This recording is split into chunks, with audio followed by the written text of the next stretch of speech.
Kamusta at welcome sa makasaysayang Grand Central Terminal ng New York. Ngayon, sasakay tayo sa isa sa pinakamagandang commuter rail line sa Hilagang Amerika, ang Hudson Line ng Metro North, isang biyahe na halos buong oras ay sumusunod sa tabing ilog ng Hudson River.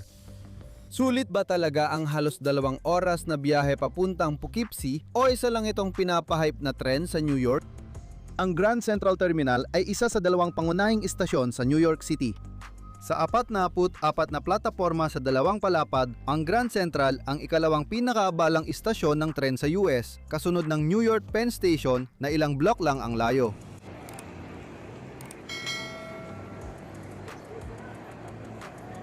Bago tayo makapunta sa Poughkeepsie, kailangan muna natin ng tiket. Nag-aalok ang Metro North ng peak at off-peak na mga tiket, at ang off-peak na tiket natin ngayon ay nagkakahalaga ng $21.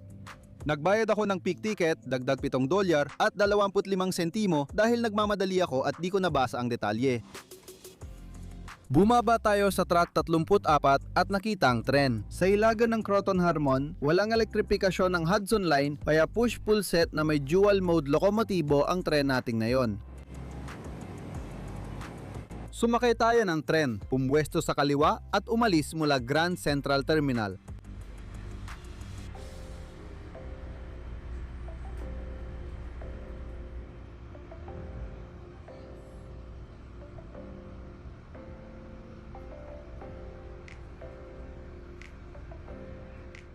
Habang umaalis tayo sa mga lagusan ng Grand Central, mabilis na palitan ng Hudson Line ang lungsod.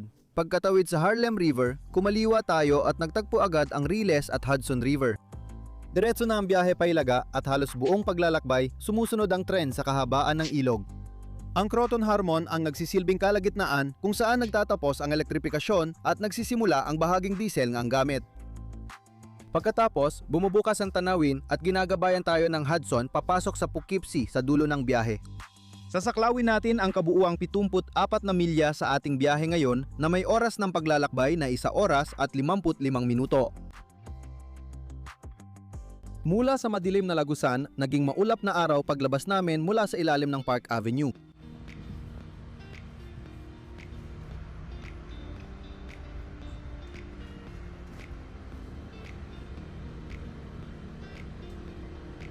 Pagkatapos ng mabilis na paghinto sa Harlem 125th Street, tatawid tayo sa Harlem River sa pamamagitan ng Harlem River Lift Bridge at magpapaalam sa Harlem at New Haven lines habang lumiliko tayo papunta sa Hudson. Ang 135 na biyahe ay dumidiretso mula Harlem. 125 hanggang Tarrytown, nilalampasan ang 14 na istasyon bago ang ating pangalawang hintuan. Dahil kakaunti lang ang hintuan, mabilis na tayong nasa tabi ng Empire Connection, ang Amtrak line sa kanlurang Manhattan papuntang Penn Station. Titingnan natin ang Riles na iyon sa susunod na video. Bago natin pagmasdan ng tanawin, tingnan muna natin ang karanasan sa loob ng tren. Nasa isa tayo ngayon sa mga Shoreliner 2 ng Metro North na may high capacity na 2x3 na ayos ng upuan. Praktikal ito pero hindi masyadong komportable. Masikip ang legroom at ang mga upuang parang bangko ay hindi nagbibigay ng gaanong espasyo sa pagitan. Kapansin-pansin ang mas maikling sandalan sa aisle seat ng katluhan. Dinisenyo ito para ikayatin ang paglipat sa gitnang upuan pero kadalasan nananatili lang ang mga tao sa kanilang pwesto. Pero sa isang rutang tulad nito, ang tunay na tampok ay hindi ang upuan, kundi kung ano ang makikita mo sa labas ng bintana.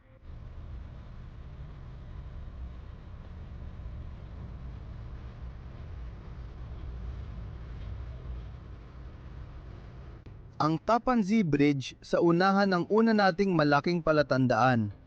Ang tulay ay umaabot ng 3 milya sa pagitan ng Tarrytown at South Nyack, New York.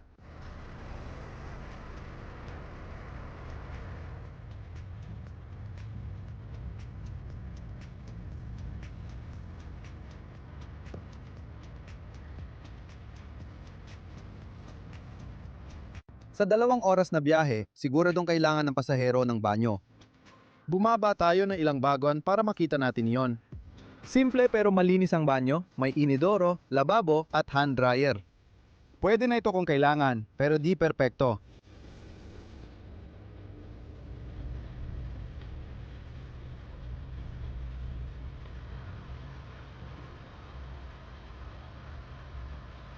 Ang Croton Harmon ay nasa gitna ng ating biyahe. Ang Croton Harmon ay tahanan ng Harmon Yard ng Metro North na ginagamit para sa serbisyo, imbakan ng Hudson Line at ito rin ang bahaging pinaglilipatan ng mga tren na bumibiyahe pahilaga.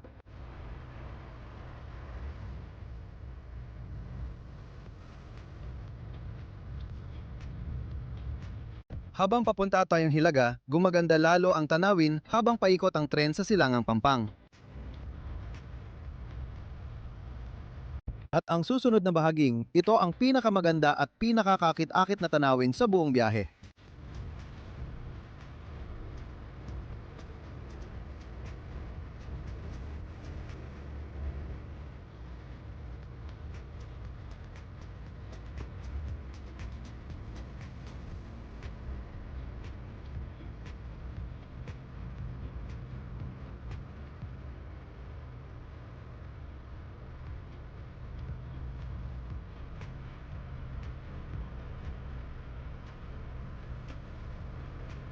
Ang West Point Military Academy ay matayog sa itaas ng Hudson habang nilalagpasan natin ang Garrison Station. Ang akademya ang pinakamatanda sa 5 akademyang militar ng Amerika at nagsasanay ng kadeteng papasok sa US Army.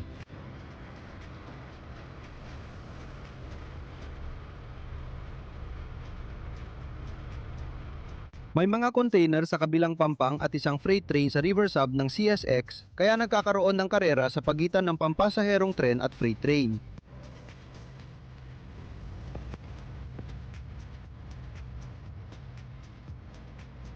Habang papunta tayong Hilaga, tumataas ang mga burol, kaya nararamdaman ang lambak ng Hudson River Valley.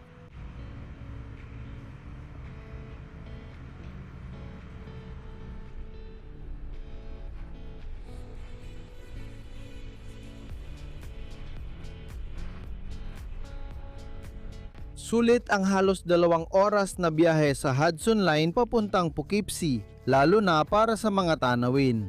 Sa buong biyahe, makikita mo lang sa labas ng bintana ang Ilog Hudson. Dahil dito, isa ito sa mga commuter rail line na may pinakamagandang tanawin sa buong bansa. Simple lang ang karanasan sa tren, pero sapat na ito para sa ganitong biyahe. Kahit magandang tanawin, dito malungkot nagtatapos ang biyahe natin sa Poughkeepsie.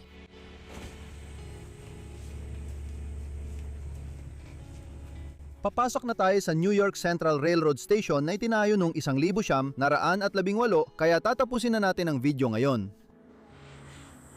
Sa susunod na linggo, babalik tayo sa Northeast Corridor. Mas mabilis ang Acela pero hindi ito laging mas magandang opsyon.